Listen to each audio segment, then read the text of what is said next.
കരുതലാകാം ചർമ്മ സംരക്ഷണത്തിലും. അതിനായി തിരഞ്ഞെടുക്കാം 15 വർഷത്തെ സേവന പാരമ്പര്യമുള്ള skin care centre Kunnappally Perinthalmanna. നിങ്ങൾക്കായി നൽകുന്നു ആധുനിക സൗകര്യങ്ങളോട് കൂടിയ treatment. Skin care centre Kunnappally Perinthalmanna.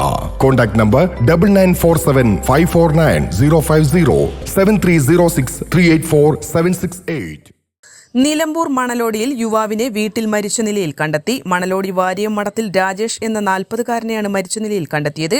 രാവിലെ നടക്കാനിറങ്ങിയവരാണ് വീടിന്റെ വാതിലിനോട് ചേർന്ന് മരിച്ചു കിടക്കുന്ന നിലയിൽ കണ്ടെത്തിയത്. പോലീസ് സ്ഥലത്തെത്തി ഇൻക്വസ്റ്റ് നടപടികൾ തുടങ്ങി. മരണത്തിൽ ദുരൂഹതയില്ലെന്ന സൂചനയാണ് പോലീസ് നൽകുന്നത്. N4 news, Nilambur. Charithra Vivah bridal collection by shopping outlet. PG medical trust hospital, VK road, Nilambur. അമ്മയാവുക അതൊരനുഭൂതിയാണ്. Barbie Poppies baby care exclusive brand outlet, Edakkara, Nilambur.